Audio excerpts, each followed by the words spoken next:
tingnan nyo yan. 5 gallon po yan na Dawn. Okay? Dinala na ako ni Tami ng 5 gallon na Dawn kasi nakikita niya na yung ginagamit ko na sabon sa kusina ay yung ginagawa kong sabon. Ang sabi ko sa kanya, bakit naman? Sabi niya, para daw akong pulubi gypsies na naubusan na ng budget. Sabi ko, nag-i-enjoy ako sa sabon ko eh. Kaya, yun ang ginagamit ko.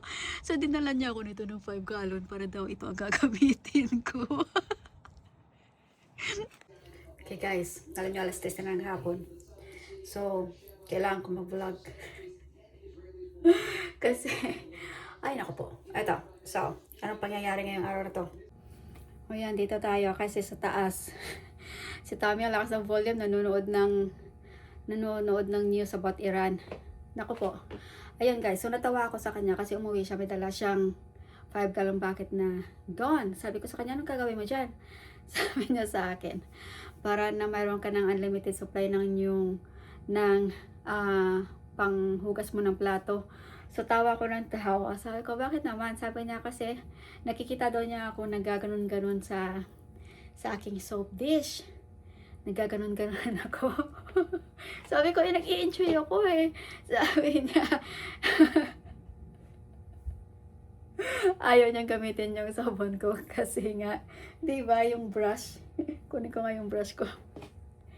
So, eto, di ba nagkaganon-ganon ako? Yan, tapos, wala pala siyang pasensya.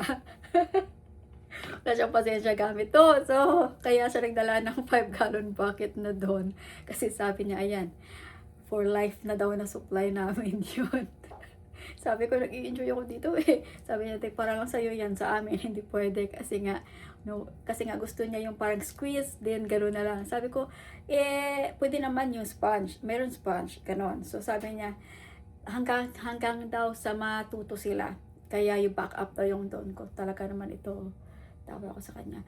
By the way, all day, I was on the phone all day kasi it's tax season. Ang ginawa, I claim my daughter who is studying abroad as my dependent. Okay? So, ang nangyari ngayon, sa TurboTax ko siya final, but I was doing it by myself. Right? So, nung kinlaim ko na siya, then I calculated everything, how much we spent, and nilagay ko siya doon sa, alam mo yung parang school credit, yung American, yung parang mayroong term na yung pagka nag-aral ng college yung mga bata, mayroong kang tax break. So nilagay ko yun doon. Pagkalagay ko doon, hindi ko ma-send, hindi ko siya ma-file, hindi ko siya ma-e-file. Wala talaga, as in may error. Fix it. Kasi yung information na nilagay ay yung zip code sa Pilipinas ay 4 digit. Yung zip code na hinihingi is 5 digit. So, hindi siya pwedeng ilagay ng 06014 or 60140. Hindi siya tatanggapin kahit na anong gagawin. So, hindi talaga siya ma-file. Ngayon, ang ginawa ko, nagtawag ako ng IRS. No, sa IRS, alam mo guys, sumakit ang ulo ko. Mahigit 2 oras ako sa IRS. Talagang first waiting ka ng 40 minutes. I don't wanna hang up kasi mawawala ka sa linya. So I keep the phone ringing while I'm working. And nung natanggap na yung tawag, ang sumagot ay hindi in charge, hindi marunong sa tanong ko. Sabi niya, I'm not expert, I'm not in charge in that kind of department. I will forward you to that department who can answer you with your questions. Ay, naku, gusto kong umiyak kasi another 1 hour na naman, sabi ko sa isip ko, talaga. So, nung sinabi ko na yung situation, I can claim her as my dependent, pero hindi ko siya pwedeng i-claim yung mga expenses, yung mga school expenses niya, mga tuition fee, mga books, lahat-lahat, hindi ko pwedeng i-claim. Sayang, kasi alam niyo kung magkano? 2,100 dapat ang makukuha ko out of those.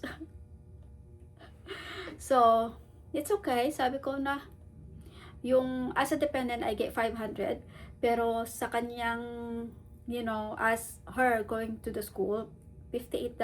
Natawa ako sa sarili ko, $58. Hindi ko maklaim yung kanyang tuition fees, books, lahat-lahat hindi ko maklaim. So, okay lang. And, dumating yung tatay kanina, pinikap si Zoe. talagang sabi niya sa akin, hey, you cannot claim Zoe this year. I said, oh, I know, I cannot claim her. So, ayan guys, ang ating araw na tumatik ko na makalimutang mag-vlog sa totoo. And at the same time, nag-rush ako kasi kailangan kong i-ship yung mga orders yesterday. Alam mo, my website is working. My website is working. Hindi yung Shopify. Yung Shopify is kind of like trying to get the attention. Maraming bumibisita pero walang may nag-check out. But sa website ko may nag-check out talaga. Sabi ko, ay dito na lang ako sa website. Kasi yung Shopify, in 3 months, they are going to charge me $29.99 plus extra ek. So, hayaan ko na lang Shopify until May. Then, I'll keep my website kasi it's earning. Yeah, I'm excited. Then, I think I have to keep making kasi ito ang binili ng babae sa akin. Ito, then yung ating glycerin, bumili siya. Then, bumili ng ating cucumber. Then, bumili ng yung sisal bag, yung micro cuts natin, bumili siya. And, you know, sa ano lang, parang natuwa ako. She is a repeat customer. 2 times niya nang bumili ng products ko. Nung una, ang binili niya is yung oatmeal, papaya. Parang inuubos siya lahat ng stocks ko yata. Iniisa-isa niya, tinatry niya lahat. And then another one, there is another one na bumili ng sisal bag natin. So, yeah, it is going out. Then, we are sponsoring my daughter's football team, Stallion, in CDU. Then, I will put my logo in their jersey. And we will be in the halftime, we will be in the games. So yeah, Tammy donated some money to her team. She is now a captain in their football team. So I'm so excited to put my soap in the Philippines. I have some in my Facebook asking when can I ship in the Philippines. But the problem is this: the price of oil and the quality of oil in the Philippines is different from here in the US. Of course, I'm spending dollars dito sa US para bumili ng ating tallow, bumili ng ating shea butter, bumili ng ating mga oils, you know, ng mga castor oil, ng mga essential oils, lahat pa yan. Glycerin natin. Of course, yung pagka-i-breakdown mo yung cost and the price, it is totally different. So, hindi ko alam kung paano ko i-price sa kanila kasi mahal siya kasi galing dito eh, you know. So, but then they are asking my product in the Philippines. So, hindi ko lang alam. Kausapin ko yung nanay ko. Turuan ko nanay ko. Siya ang gumawa. Kasi mayroon na tayong customer sa Pilipinas. Yes guys, yan ang ating vlog for today. And also, I'm gonna keep making soap kasi naubusan tayo. Ang iba kasi nasa curing pa. So, I have to keep making to replace. Pagka yung cure, after the curing, it's gonna be out in the market. Yung ating cucumber and peppermint is almost gone. So, I have to keep making. Yung shampoo bar is still, I need to test it. Yung ating oatmeal is almost going. Ang glycerin ko ay 4 na lang. Yeah, I have to keep making soap. You know, it's actually getting there. I'm so excited. Yeah, to everybody, check my website. Yeah, may this soap. Ito na po ang pangatlo na nabili sa ating this soap. Hindi kayo magsisisi dito. There is like a myth na baka mag-clog sa ating sink kasi made of oil siya. No, actually, when the fats is in the mix with the caustic soda or your lye, and you know the saponification process, the oil actually is cooking and mawawala na po yung oil. Hindi na po siya oil, hindi na po siya coconut, kundi sabon na po siya. So hindi po siya magsisink. Actually, it is really good in my sink right now kasi we have a hard water. It repels the lime and scale sa aking sink, and makikita mo siya kasi para siyang pagka matapunan ng tubig, para siyang yung parang dahon ng gabi na nagre-repel siya, which I am, you know, excited about it. And hindi siya basta-basta kumakapit yung dumi sa sink, which this is actually a universal soap. Sa totoo, universal soap. You can use it anywhere. I will make a bar.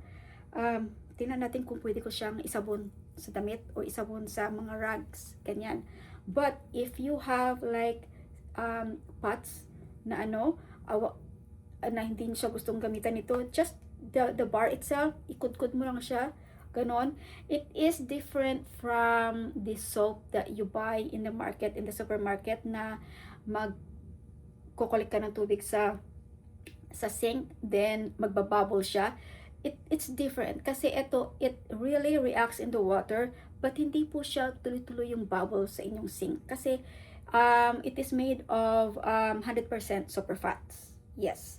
So, yan. Ay gusto kong bumili ng ceramic can. Yun ang gagamitin natin. Yun, I think I have $2 each. So, yun na lang ang gagamitin natin para bilog ang ating sabon. Yep, so, yan guys ang ating video for today. I thought I'm gonna fail with my daily vlog challenge, but here I am. Okay, thank you so much. We'll see you tomorrow. Bye-bye. Meron po tayong order na pumasok guys. I am sorting them out para bukas ay atin lang isi-ship. So, meron tayong order dito. Dish soap, itong ating cucumber melon, then yung ating glycerin. Individual lang po ang kanyang kinuha. And what I'm going to do is, I'm sending here a sample. 2 of our samples. Okay? Then, ito ay isang pack ng ating glycerin soap and isang ganito. Yeah, happy soaping!